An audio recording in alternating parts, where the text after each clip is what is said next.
Lock your doors and hold your breath, listeners, as we rip open the veil of the 1980s to reveal 8 spine-chilling Bigfoot encounters straight from the Bigfoot Field Researchers Organization archives.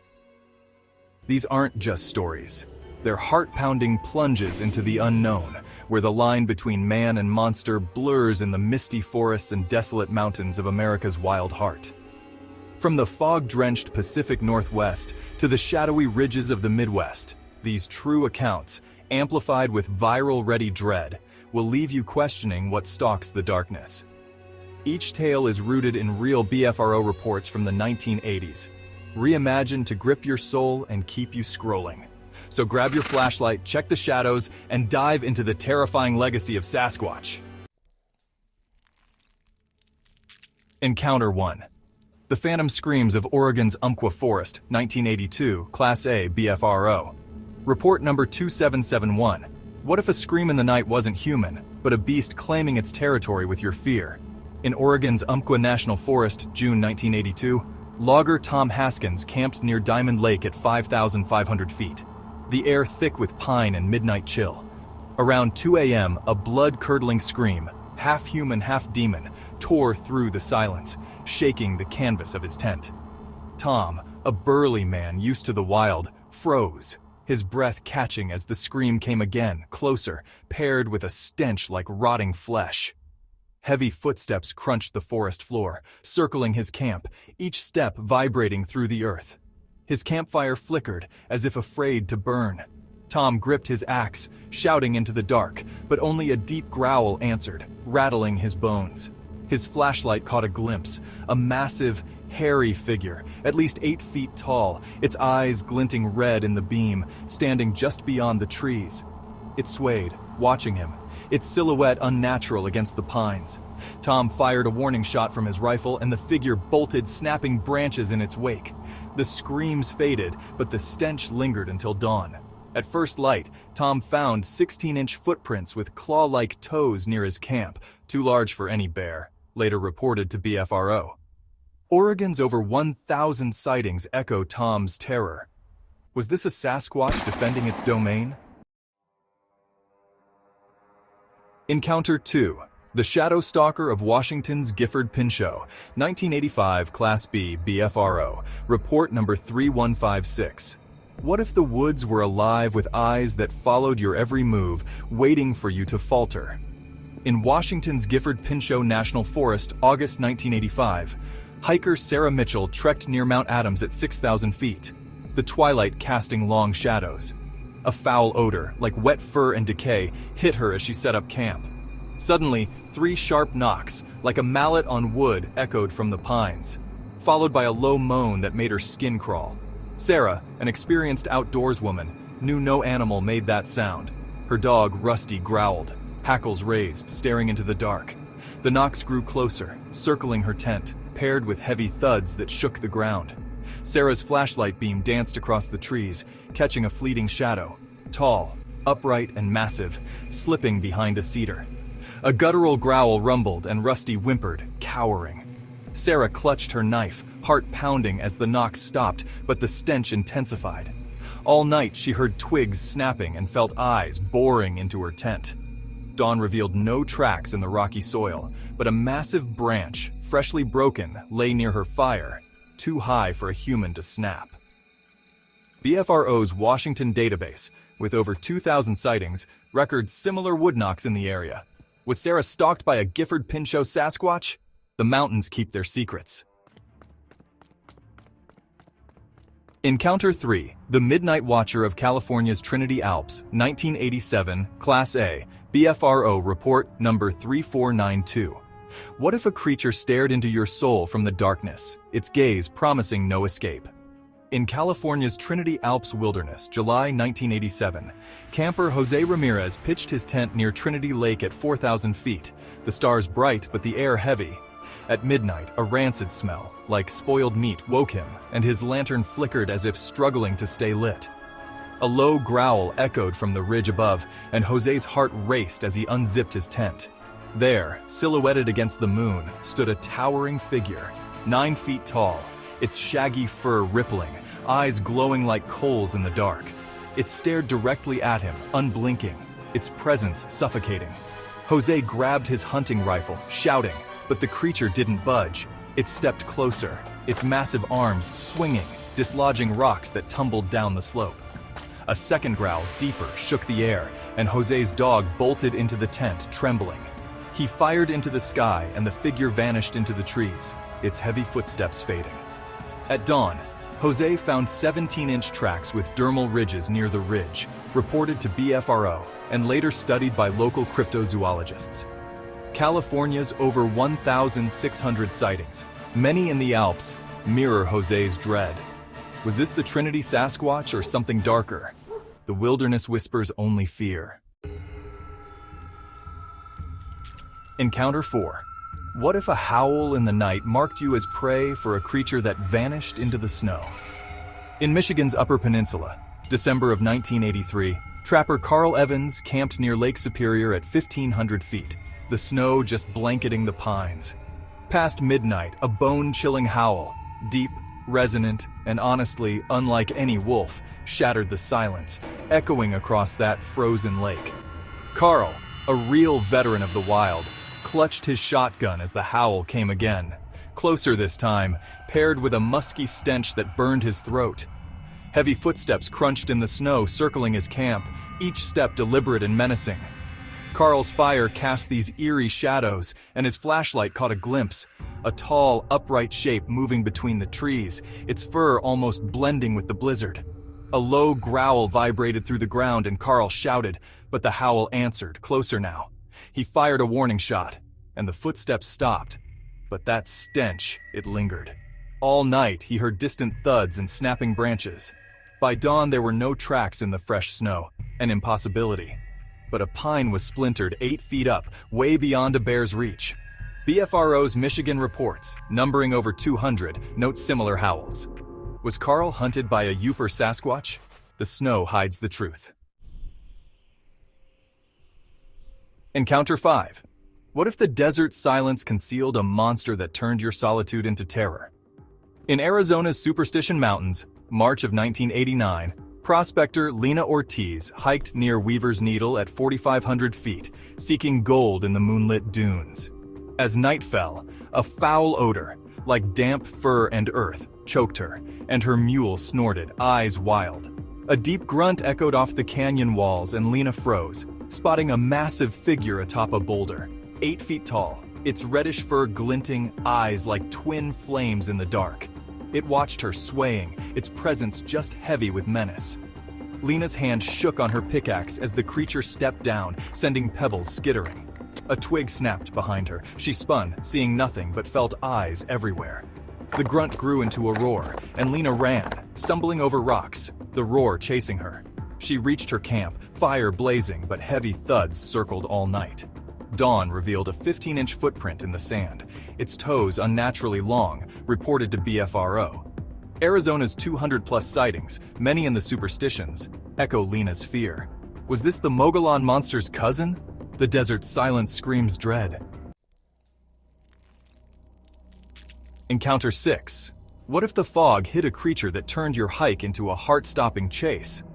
In British Columbia's Strathcona Provincial Park, September of 1981, backpacker Emily Shaw trekked near Forbidden Plateau at 3,000 feet, fog just cloaking the cedars. A rancid smell like rotting hide hit her, and a low, guttural growl rumbled through the mist. Emily's heart pounded as she scanned the trees, spotting a hulking figure, 9 feet tall, its dark fur matted, eyes glowing faintly, watching her from a ridge. It stepped forward, snapping branches, its silhouette just monstrous in the fog. Emily gripped her walking stick, shouting, but the creature growled louder, shaking the air. She stumbled back, the figure advancing, its footsteps heavy and deliberate. A second growl came from behind her, and panic surged. She ran, the fog swallowing her path, the growls pursuing. She reached a ranger station, locking herself in, hearing thuds outside until dawn. Morning revealed 16-inch tracks with claw marks, reported to BFRO. British Columbia's 1,000-plus sightings confirm the terror. Was Emily prey to a Strathcona Sasquatch? The fog hides the truth. What if the woods whispered your name, but the voice wasn't human? In Ohio's Cuyahoga Valley National Park, October 1986, camper Mark Davis set up near Brandywine Falls at 900 feet, the autumn air crisp. At 1 a.m., a musky stench woke him, and 3 sharp knocks, like a hammer on oak, echoed from the forest. Mark, a weekend warrior, grabbed his flashlight as a low moan, almost human, sent chills down his spine. His tent shook as something heavy circled, snapping twigs with each step. Mark's beam caught a shadow, tall, upright, and massive, slipping behind a tree. A guttural growl rumbled and his dog whined, cowering. Mark shouted, but the knocks intensified, now from multiple directions.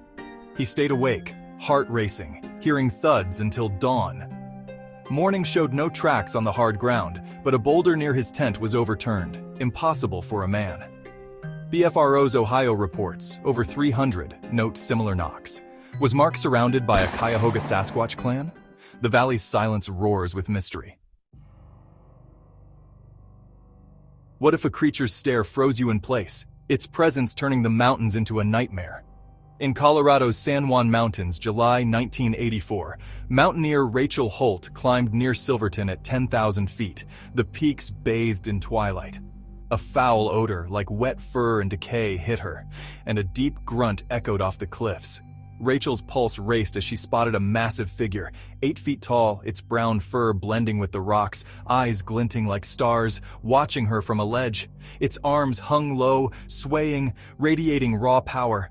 Rachel gripped her ice axe, shouting, but the creature stepped closer, dislodging rocks that clattered down. A second grunt, louder, shook the air, and Rachel's knees buckled.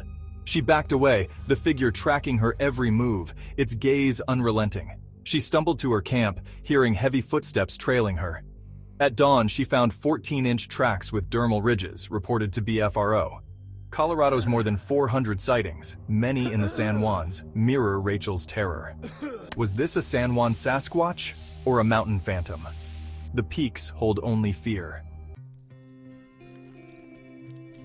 What if the forest's silence was shattered by a growl that marked you as prey for an unseen titan? In Tennessee's Cherokee National Forest, April 1988, hunter Dale Whitaker camped near Tellico River at 2,500 feet, the spring air heavy with mist.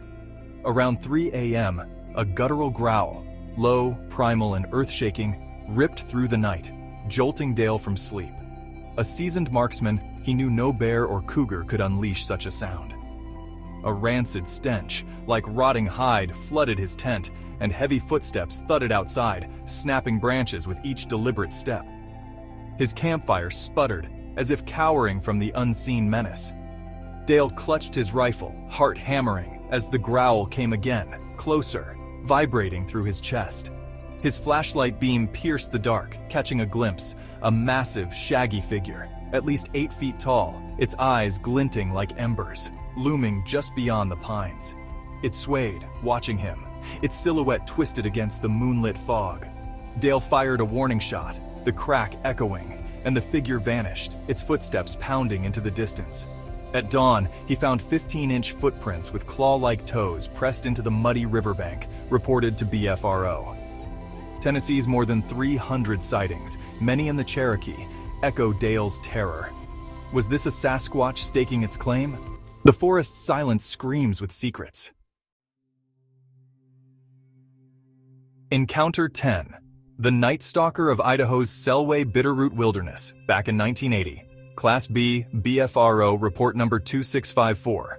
What if rhythmic knocks in the dark were a monster's invitation to face your doom? In Idaho's Selway Bitterroot Wilderness, August 1980, backpacker Karen Ellis trekked near Selway River at 4,000 feet, the stars blazing overhead. Past midnight, 3 sharp knocks, like a sledgehammer on wood, echoed through the cedars, followed by a musky odor that made her gag. Karen, a solo hiker with years in the wild, felt her skin prickle as the knocks repeated, closer now, paired with low moans that sounded almost human, yet wrong. Her headlamp flickered, and her dog Max growled, staring into the black. The knocks circled her camp, growing louder, joined by heavy thuds that shook the ground. Karen's flashlight caught a shadow, tall, upright, and impossibly broad, slipping between trees. A deep growl rumbled, and Max whimpered, cowering. Karen shouted, her voice cracking, but the knocks intensified, now from multiple directions as if she were surrounded. All night she sat frozen, hearing branches snap and feeling eyes boring into her tent. Dawn revealed no tracks on the rocky ground, but a massive tree near her camp was overturned, its roots ripped free. BFRO's Idaho reports over 200 note similar wood knocks in the area. Was Karen toyed with by a bitterroot Sasquatch? The wilderness keeps its dread locked tight. Encounter 11. The Swamp Phantom of Florida's Ocala National Forest, 1986 Class A, BFRO. Report number 3301. What if the swamp's eerie glow hid a creature that turned your fishing trip into a nightmare? In Florida's Ocala National Forest, June 1986, fisherman Roy Carter cast lines near Juniper Springs at sea level, the humid night alive with cicadas. Around 1 a.m., a foul smell like wet fur and decay choked the air, and a deep grunt echoed from the cypress trees. Roy, a local with decades on the water, felt his heart race as his lantern dimmed. He scanned the swamp, spotting a towering figure, 9 feet tall, its matted fur glistening, eyes glowing like lanterns in the dark, wading through the shallows, watching him. Roy gripped his fillet knife, shouting, but the creature stepped closer, its massive arms swinging, stirring the water. A second grunt, louder, shook the air, and Roy's boat rocked as if nudged by an unseen force. He fired his flare gun skyward, the red light illuminating the beast's hulking frame before it vanished into the reeds, its footsteps sloshing away. At dawn, Roy found 16-inch tracks with webbed toes in the muddy bank, reported to BFRO. Florida's 400-plus sightings, many in Ocala, mirror Roy's dread. Was this the skunk ape? Florida's Sasquatch? The swamp's silence drips with terror. Encounter 12. The Mountain Menace of Utah's Uinta Mountains, 1983 Class B, BFRO. Report number 2983. What if a howl in the peaks wasn't a wolf, but a beast daring you to flee its domain? In Utah's Uinta Mountains, September 1983, mountaineer Greg Larson camped near Mirror Lake at 10,000 feet, the alpine air biting. At midnight, a piercing howl, deep, resonant, and unlike any coyote, shattered the silence, echoing off the granite cliffs. Greg, a seasoned climber, clutched his ice axe as the howl came again, closer, paired with a stench like rotting meat. Heavy footsteps crunched in the snow circling his tent, each step deliberate and heavy. His campfire flickered, casting wild shadows. Greg's flashlight beam danced across the rocks, catching a fleeting glimpse, a tall, upright shape, its fur blending with the night, moving between boulders.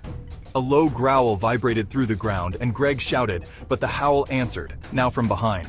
He fired a warning shot from his pistol, and the footsteps paused, but the stench grew thicker. All night he heard thuds and snapping branches, as if the creature lingered just out of sight. Dawn revealed no tracks in the rocky terrain. BFRO's Utah reports, over 100, note similar howls. Was Greg hunted by a Uinta Sasquatch? The peaks guard their secrets with menace. Fuel the fear. If these pulse-pounding Sasquatch tales left you gripping your seat, smash that like button and subscribe to keep the terror alive. Your support powers more chilling Bigfoot content, dragging the shadows into the light. Drop your own spooky encounters in the comments. Have you felt the stare of the unknown? Stay sharp and never hike alone.